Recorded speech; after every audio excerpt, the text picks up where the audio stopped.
નમસ્તે મિત્રો, ધર્મ મનીષ પંડ્યા ઓફિશિયલ ચેનલ પર હું મનીષ પંડ્યા આપ સૌનું સ્વાગત કરું છું। આજે આપણો ટોપિક છે ગુરુ પૂર્ણિમા વિશે। જગતના સર્વે ગુરુઓના ચરણમાં વંદન સાથે આ સ્પીચની શરૂઆત કરું છું। સબ ધરતી કાગજ કરું, લેખની સબ વનરાજ, सब सागर की मसी करूँ, गुरु गुण लिख्यो न जाय, गुरु गुण लिख्यो न जाय। जी हाँ मित्रों, આપણે સૌ જાણીએ છીએ કે ગુરુ વિશે જેટલા ગુણ આપણે રજૂઆત કરવા જઈએ તો લખી શકીએ એમ નથી। એના આપણા પર અનેક ઉપકારો હોય છે। વેપારી ઈચ્છે છે કે મારા ગ્રાહકને ત્યાં વધુમાં વધુ નુકસાન થાય તો એ મારે ત્યાં નવો માલ લેવા આવશે। ડૉક્ટર ઈચ્છે છે દર્દી બીમાર પડે તો મારું દવાખાનું બરાબર ચાલે, મારી પ્રેક્ટિસ બરાબર ચાલે। વકીલ ઈચ્છે છે કે જગતમાં ખૂના મરકી આ તે બધું ખરાબ દુષ્કૃત્યો ચાલ્યા કરે તો મારી વકીલાત સારી રીતે ચાલે। પણ એક ગુરુ એક જ એવી વ્યક્તિ છે કે જે ઈચ્છે છે કે પોતાના શિષ્યનું હંમેશા કલ્યાણ થાય, એ ક્યારેયનું બુરું ઈચ્છતો નથી। ગુરુ પૂર્ણિમાના આ શુભ અવસર પર હું આપ સૌને હાર્દિક શુભેચ્છા પાઠવું છું। ગુરુ પૂર્ણિમા એક મહત્ત્વનો તહેવાર છે જે આપણી સંસ્કૃતિ અને પરંપરાઓનો એક અહમ ભાગ છે। ગુરુ પૂર્ણિમા આવે ત્યારે આપણને યાદ આવે છે આપણા ગુરુઓનું આપણા જીવનમાં કેટલું મહત્ત્વ છે। ગુરુ આપણને સાચી દિશા, સાચો માર્ગ બતાવે છે જે આપણા જીવનમાં ખૂબ જ મહત્ત્વપૂર્ણ હોય છે। ગુરુ આપણને જ્ઞાનની પ્રાપ્તિ માટે દિશા પ્રદાન કરે છે। તેઓ આપણા જીવનમાં તમામ ક્ષેત્રોમાં ગુણવત્તાનો સંચાર કરે છે। ગુરુ આપણા જીવનમાં સાચા માર્ગદર્શક બનીને આગળ રહે છે, જે આપણને જીવનના અનેક પડકારો સામે લડવાની સાચી શક્તિ, સમજ આપે છે। આજે આપણે આપણા ગુરુઓને યાદ કરીએ છીએ અને માન પણ આપીએ છીએ, જે આપણને જ્ઞાન અને સફળતાના માર્ગમાં સતત પ્રેરણા આપે છે। ગુરુ તે જ છે જે આપણને વિશ્વના તમામ રહસ્યોનું જ્ઞાન આપે છે, જે આપણા શિક્ષણ અને વિકાસમાં મહત્ત્વપૂર્ણ ભૂમિકા ભજવે છે। આજની દુનિયામાં આપણને આપણા જીવનમાં તમામ ક્ષેત્રમાં એક સાચા ગુરુની જરૂર અવશ્ય પડે જ છે। શિક્ષણ હોય કે સંગીત કલા, રમતગમત હોય કે વેપાર, જીવનનું કોઈ પણ ક્ષેત્ર આપણને એક સારા ગુરુની જરૂર હોય છે અને હોય છે, જે આપણને સાચી દિશામાં માર્ગદર્શન આપી શકે। આ ગુરુ પૂર્ણિમાના દિવસે આપણે એ પણ સમજવું જોઈએ કે આપણે બધા એકબીજાના શિક્ષક જ છીએ।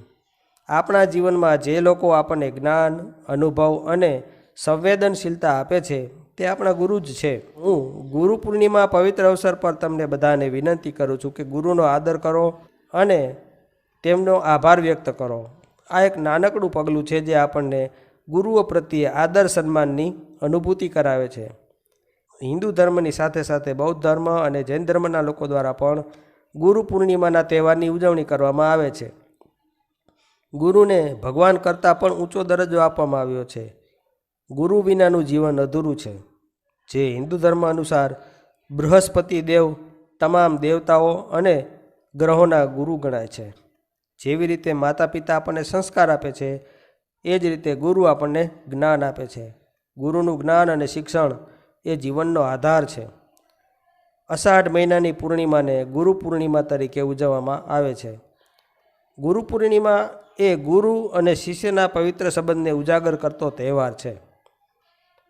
ગુરુની શિષ્ય પ્રત્યેની ઉદારતા, પ્રેમ, હૂંફ અને ગર્વ તેમજ શિષ્યના ગુરુ પ્રત્યેના આદર, માન અને નિષ્ઠાને અભિવ્યક્ત કરવાનો તહેવાર છે। આ તહેવાર આપણા દેશમાં ખૂબ જ શ્રદ્ધા અને ભાવથી ઉજવવામાં આવે છે। આપણી સંસ્કૃતિમાં ગુરુને સૌથી શ્રેષ્ઠ સ્થાન આપવામાં આવ્યું છે। પ્રાચીન સમયથી લઈને આજ સુધી ગુરુને હંમેશા શ્રેષ્ઠ દરજ્જો આપવામાં આવ્યો છે। ગુરુ પોતાના આચરણ દ્વારા શિષ્યના જિંદગીનું ઘડતર કરે છે। ગુરુને આચાર્ય પણ કહેવામાં આવે છે। આચાર્ય દેવો ભવ। ગુરુનું મહાત્મ્ય આપણા પુરાણોએ પણ ખૂબ જ વર્ણવ્યું છે। ગુરુને ભગવાનનો દરજ્જો આપવામાં આવ્યો છે। ગુરુ પૂર્ણિમાનો દિવસ ગુરુ શિષ્યના પ્રેમને ઉજાગર કરતો દિવસ છે। ગુરુ પૂર્ણિમાને વ્યાસ પૂર્ણિમા પણ કહેવામાં આવે છે। આજના સમયમાં શાળા કોલેજોમાં ગુરુ પૂર્ણિમાની ભવ્ય ઉજવણી કરવામાં આવે છે. ઉજવણીની શરૂઆત ગુરુવંદનાથી કરવામાં આવે છે. ગુરુનો મહિમા સમજાવતા ભજનનું ગાન કરવામાં આવતું હોય છે. ગુરુ પૂર્ણિમા અને ગુરુના મહાત્મ્ય અંગે વક્તૃત્વ સ્પર્ધાનું આયોજન પણ કરવામાં આવે છે. વિદ્યાર્થીઓ પોતાના ગુરુજનોના આશીર્વાદ લઈને જીવનમાં પ્રગતિ કરવાનો સંકલ્પ કરે છે. જીવનમાં સફળ થયેલા લોકો પોતાના જીવનમાં આવેલા શ્રેષ્ઠ ગુરુઓને યાદ કરીને ધન્યતા અનુભવે છે. તેમજ ક્યાંક ભૂતપૂર્વ ગુરુજીઓના સન્માન સમારોહ પણ યોજવામાં આવે છે. ગુરુર બ્રહ્મા ગુરુર વિષ્ણુ ગુરુર દેવો મહેશ્વર ગુરુર સાક્ષાત પરબ્રહ્મ તસ્મૈ શ્રી ગુરુવે નમઃ. ગુરુ શબ્દ બે શબ્દ મળીને બન્યો છે. ગુ એટલે અંધકાર અને રૂ એટલે દૂર કરનાર. ગુરુ એટલે જીવનના અંધકારમાંથી જ્ઞાનરૂપી પ્રકાશ તરફ લઈ જનાર.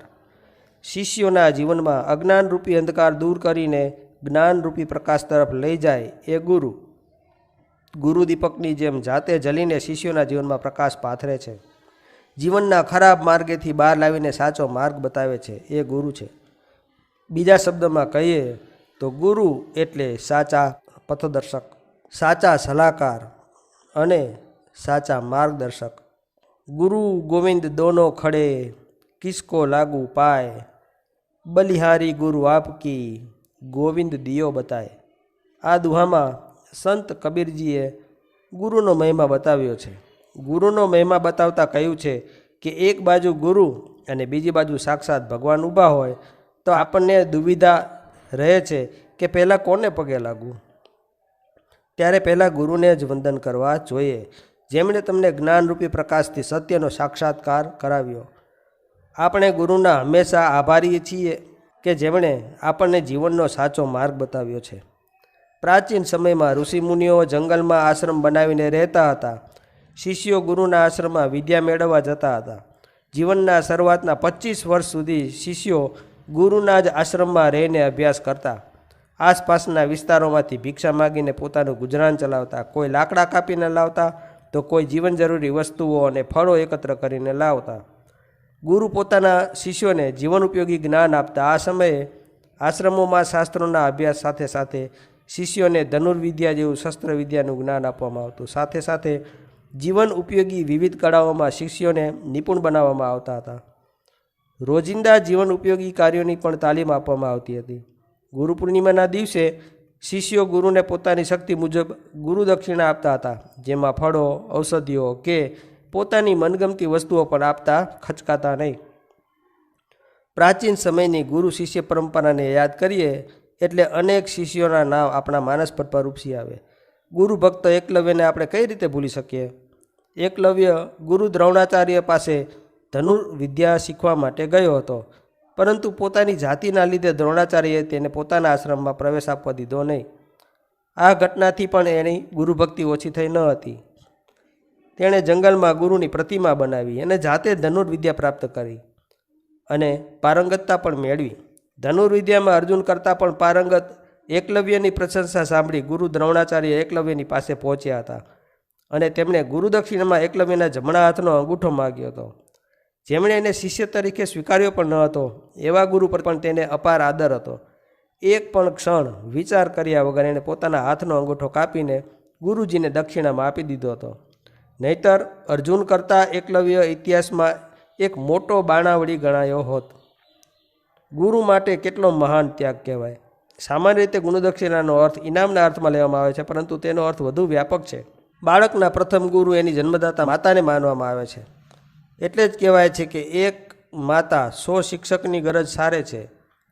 જીવનનો શરૂઆતનો સમય તે માતા પાસે જ વિતાવે છે અને એ સમયમાં એ ઘણું બધું શીખી લેતો હોય છે.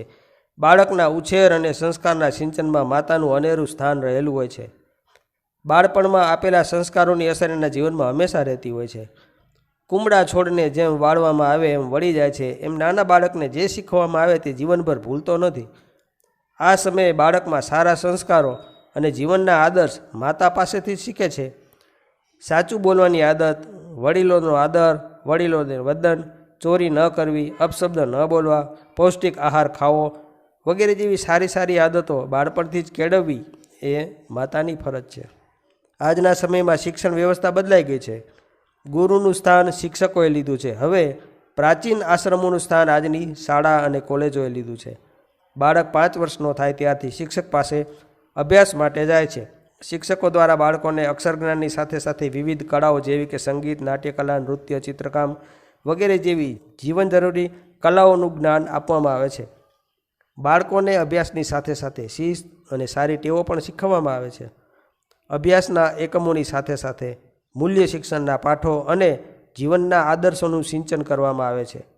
બાળકોને પ્રકૃતિ પ્રેમ અને પ્રાણીઓ પ્રત્યે કરુણાના પાઠ શીખવવામાં આવે છે. વૈશ્વિક એકતા, વિશ્વ શાંતિ અને સ્ત્રી પુરુષ એકતાના પાઠો પણ શીખવવામાં આવે છે. બાળકને પાયાના જ્ઞાનથી લઈને વિવિધ ટેકનિકલ અને અલગ અલગ શાખાઓનું જ્ઞાન પણ આપવામાં આવે છે. એક ડૉક્ટર બીજો ડૉક્ટર તૈયાર કરતો નથી, એક વકીલ બીજો ડૉક્ટર તૈયાર કરી શકતો નથી, એક એન્જિનિયર પણ એક એન્જિનિયર તૈયાર કરી શકતો નથી. એક શિક્ષક જ એવો છે જે આ બધાને તૈયાર કરે છે. એટલે જ હંમેશા ગુરુ કે શિક્ષકનું સ્થાન સર્વશ્રેષ્ઠ છે અને હંમેશા રહેશે જ.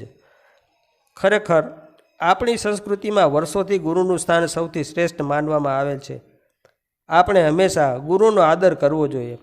સાચી ગુરુદક્ષિણા એ જ છે કે તમે તમારા ગુરુ દ્વારા મેળવેલી શિક્ષા, વિદ્યા અને જ્ઞાનનો પ્રચાર કરો અને એનો સાચો ઉપયોગ કરી સમાજ ઉપયોગી કાર્યો કરો, પ્રકૃતિ અને દેશની રક્ષા કરો, માનવ પ્રત્યે પ્રેમ અને પ્રકૃતિ પ્રત્યે કરુણાની ભાવના પેદા કરો. ગુરુદક્ષિણા ગુરુ પ્રત્યે સન્માન અને સમર્પણ ભાવ બતાવે છે. તો મિત્રો, જો આપને આવા વિડીયો પસંદ હોય, આપને આવી ધાર્મિક વાર્તાઓ પ્રસંગો સાંભળવા ગમતા હોય તો આ ચેનલને લાઇક, શેર અને સબસ્ક્રાઈબ કરજો. ધન્યવાદ.